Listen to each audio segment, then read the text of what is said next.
자, 안녕하십니까, 준앱입니다. 오늘은 좀 맛있는 걸 만들어 먹어보려고 하는데 뭐냐면은 요거 바지락 1kg입니다. 바지락 1kg를 구입을 해서 여러분 그 술안주로 자주 드시는 감바스 아시죠? 원래는 바지락을 생각한 것이 아니라 감바스 알 아히요, 그러니까 감바스와 아히요, 새우와 마늘 이라는 스페인 요리 다들 아시리라 생각을 합니다. 그거를 만들어 먹어보고 싶어서 원래는 새우를 사려고 했어요. 그런데 제가 오늘 새우를 손질하기가 상당히 귀찮기 때문에 문득 머릿속에 든 생각이, 이거 사실 감바스라는 거 하는 거 되게 간단하거든요. 그런데 새우가 아니라 이 바지락, 이 조개를 이용해서 감바스 알 아히요를 만드는 것처럼 똑같이 해보면 어떨까라는 생각이 들었습니다. 뭐 바지락 알 아히요 뭐 그 정도라고 볼 수 있겠죠. 오늘 바지락 1kg에 걸맞는 넉넉한 마늘을 이렇게 까 놓았고요. 그리고 감칠맛을 좀 더하기 위해서 이탈리안 홀토마토, 제가 이용하는 이탈리안 홀토마토 반 캔을 활용해서 요리를 해볼까 합니다. 그러면은 한번 해볼게요. 전체적인 과정은 매우 간단합니다. 필요한 거는 올리브유, 넉넉한 양의 올리브유가 필요하고요. 그 다음에 주 재료인 마늘과 바지락, 그리고 어디셔널한 재료인 홀토마토, 뭐 그 정도? 거기에다가 나머지는 뭐 고추라든가 곁들이는 양념 같은 것들은 이따가 알아서 적당히 보고 넣을 생각입니다. 우선 우리가 해주어야 될 것은 올리브 오일을 넉넉하게 팬에 둘러서 마늘과 토마토를 적절하게 잘 볶아주고요. 그 다음에 바지락을 요 화이트 와인과 함께 뚜껑을 덮어서 잘 익혀주면은 바지락이 아가리를 벌리죠. 그렇게 해서 적절히 간을 맞추고 먹으면 되는 거죠. 그리고 이따가 버터도 넣을 거긴 합니다. 그러면은 올리브 오일을 넉넉하게 두르면서 만들어 보도록 하겠습니다. 바지락이 1kg라서 좀 많지 않을까 저도 살짝 걱정을 했습니다만은 제 생각에는 바지락이 껍데기를 제거하면은 양이 1kg라는 것보다는 훨씬 못 미칠 것 같아요. 그래서 저렇게 구입을 했고요. 오늘은 뭐 파스타나 빵 같은 것이 없이 오직 바지락만 먹을 거기 때문에 저 정도도 제가 혼자 배불리 먹기는 충분하지 않을까라는 생각이 듭니다. 마늘을 사용할 때는 제가 이전에 말씀드렸듯이 요 민서를 활용해서 완전히 지디끼듯이 박살을 내버려야 합니다. 그래야 마늘이 가진 고유의 향과 맛이 가장 잘 드러나요. 토마토를 투척을 해주도록 하겠습니다. 마늘은 잘 타는데 토마토는 그렇게 잘 타진 않거든요. 일단 기본 재료를 충실하게 익히고 나중에 뭐 치즈를 넣던 버터를 넣던 뭐 간을 좀 더 하던 그런 시즈닝은 나중에 알아서 감대로 하면은 저는 맞더라고요. 토마토를 적절하게 뽀개주고 마늘을 민서로 끼워주도록 하겠습니다.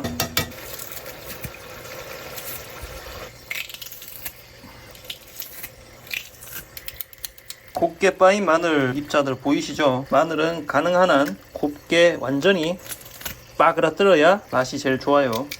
그리고 마늘은 태우면은 마늘이 가지고 있는 고유의 향과 맛이 많이 없어지기 때문에 마늘을 익힐 때는 센 불로 하지 말아라, 그렇게 좀 말씀드리고 싶습니다. 자, 마늘을 다 빻았고요. 조금만 더 익혀준 다음에 바지락을 넣어주도록 하겠습니다.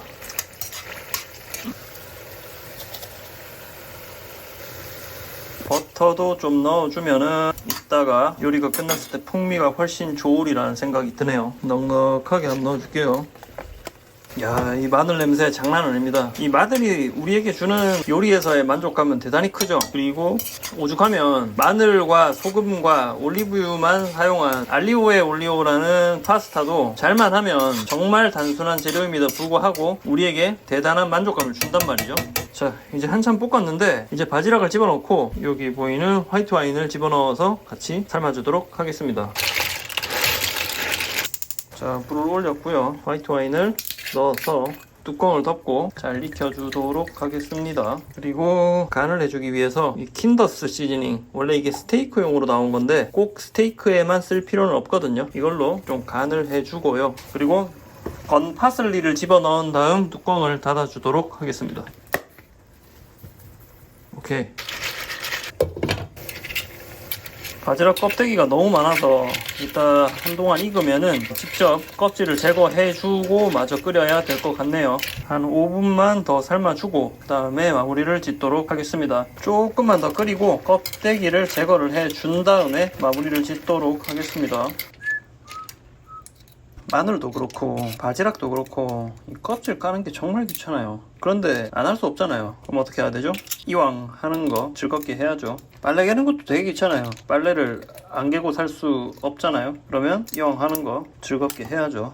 이게 귀찮은 작업이긴 하지만 확실한 퀄리티를 보장할 수 있는 아주 고전적인 방법이죠. 그런데 요즘은 마트에 가보면 식품 회사들에서 이제 현대인이 바쁘다 보니까 바쁘고 직접 해먹는 사람도 많지는 않죠. 그러다 보니까 1차 가공을 해서 뭐 껍데기를 제거한다든가 하는 그런 1차 가공을 통해서 부가가치를 올려서 가격을 비싸게 파는 그런 1차 가공품, 뭐 예를 들면은 껍질을 제거한 조개 혹은 껍질을 깐 마늘, 이런 것들이 요즘 쉽게 접할 수 있는데, 저는 가능한 한 그런 1차 혹은 2차 가공된 재료를 사지 않으려고 노력을 해요. 왜냐하면 그게 비싸다는 거는 차치하고 재료 자체의 퀄리티가 원물, 생물을 그대로 사서 내가 직접 손을 보는 것보다 무조건 못하기 때문입니다. 신선도가 떨어질 수도 있고요. 원재료 자체의 퀄리티도 대부분 떨어지죠. 제가 직접 구입한 원물보다 그 1차 혹은 2차 가공품이 질이 더 좋은 경우는 지금까지 단 한 번도 보지 못했어요. 그래서 저는 이왕이면 좋고 맛있는 걸 먹고 싶으므로 가능한 한 이러한 품이 조금 더 들더라도 가능한 한 제가 직접 가공을 해서 원물 생물을 그대로 사서 제가 직접 가공해서 만들어 먹는 거를 가장 좋아합니다. 야채도 마찬가지예요. 야채도 생야채를 직접 여러 가지를 사서 내가 그것을 썰고 버무리고 해서 요리를 해먹는 게 가장 맛있고 신선하지, 이미 까서 유통이 되거나 혹은 뭐 냉동 같은 거는 말할 것도 없죠. 그런 것들은 선도가 떨어지고 맛이 없고요, 상태도 안 좋고 이런 경우가 많아서 그러한 재료를 선호하지를 않습니다. 어떻게 보면 빨래도 마찬가지예요. 빨래도 자연 건조를 해서 내가 직접 이렇게 개는 것이 가장 옷에 손상이 적죠. 옷에 손상이 적은데 요새는 건조기들 많이 쓰시죠. 근데 건조기를 쓰면은 건조 시간이 대폭 짧아지니까 우리가 아주 편하게 느낄 수도 있는 그런 가전제품인데, 건조기를 쓰면은 옷의 수명이 매우 짧아집니다. 그래서 저는 건조기를 살 생각이 앞으로도 없고요. 결국에 세상살이가 이런 파트 저런 파트 쭉 둘러봐도 역시 공짜는 없다는 생각이 새삼스럽게 듭니다. 사람도 마찬가지죠. 공짜로 나한테 계속 뭔가를 해주는 새끼는 사기꾼일 가능성이 높다라고 옛 어른들이 이미 경험으로 검증하시고 우리에게 금원처럼 내려오고 있는 그런 말이 있죠. 저기 서양에도 공짜 점심은 없다라는 말이 있지 않습니까? 살아가는 거 가만히 생각해보면은 다 비슷한 것 같습니다. 청소도 그렇고 빨래도 그렇고 이런 껍데기 까는 거, 껍질 까는 작업, 저도 자주 귀찮거든요. 하기 싫고 귀찮기는 한데 이걸 좀 좋게 생각해보면은 저는 진심으로 집안 청소를 할 때나 이런 단순 반복적인 작업들 있죠. 마늘 까는 거라든가 그런 것들을 하다 보면은 약간 도 닦는 느낌이 있어요. 명상하는 느낌과 되게 흡사한 것 같고, 이 반복적인 작업을 수행을 하고 나면은 몸이 조금 피로하고 우리의 시간이 소모되는 거는 사실이죠. 하지만 우리의 복잡했던 이 마음이 약간 텅 비는, 깨끗하게 정화되는 그런 느낌도 저는 그때그때 받거든요. 그런 거 보면은 또 마냥 귀찮고 마냥 싫은 것은 아닌 것이죠. 이런 작업들이. 저는 그런 식으로 좋게 마인드 컨트롤 하면서 그렇게 생활을 해나가고 있어요. 그리고 사람이라는 게 적응의 동물이고 연습의 동물이기 때문에 지금 하는 작업을 여러 번 반복하다 보면은 사람에 따라 차이는 있겠지만 분명히 전보다는 잘하게 되거든요. 잘하게 되면 빨라질 수도 있고요. 그리고 무엇보다 제가 가장 중요하게 생각하는 것은 같은 타스크를 진행하는데 제가 소모하는 만화와 체력이 현저하게 줄어들어요. 만약에 같은 시간이 걸린다 하더라도 제가 거기 소모하는 에너지를 줄일 수 있다면, 보다 많이 줄인다면 그거보다 좋은 것이 없겠죠. 그런 것도 있더라고요. 제가 하는 이 요리도 마찬가지죠. 처음부터 제가 지금처럼 했겠어요? 그렇지 않죠. 처음에는 실패하는 순간도 잦았고 지금보다 다소 긴장을 하면서 그리고 작업이 느리게 진행이 되었습니다만은 그것을 반복하고 혼자 생각을 하고 연구를 나름대로 진행하다 보니 지금은 처음 만지는 재료 혹은 처음 진행하는 조리 방식에서도 그 결과물에 대한 대강 감이 생기고 그 감이 높은 확률로 들어맞고요. 그러면서 스노우볼처럼 제가 할 수 있는 능력, 스킬 뭐 그런 것들이 저변이 점점점 보다 빠르게 확대되어 나가겠죠. 그런 과정을 이런저런 것들을 하면서 늘 느끼고 있어요. 요 바지락으로 찜을 해놓고 술 한잔 하면은 아주 아름다울 것 같은데 까는 거는 이 정도로 하고요. 마저 좀 끓여주고 마무리를 하도록 하겠습니다. 간을 한번 봤는데 뭐 상당히 적절하고요. 한 1, 2분만 더 끓여주고 마무리를 짓도록 하겠습니다. 생김새는 상당히 괜찮은 것 같아요.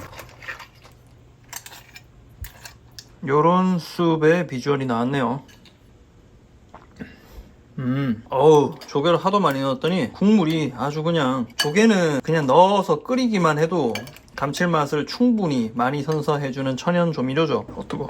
그 천연 조미료를 엄청 때려 넣었더니 맛이 기가 막힙니다. 여기다가 술 한잔 하면은 딱 좋겠네요. 맛있네요.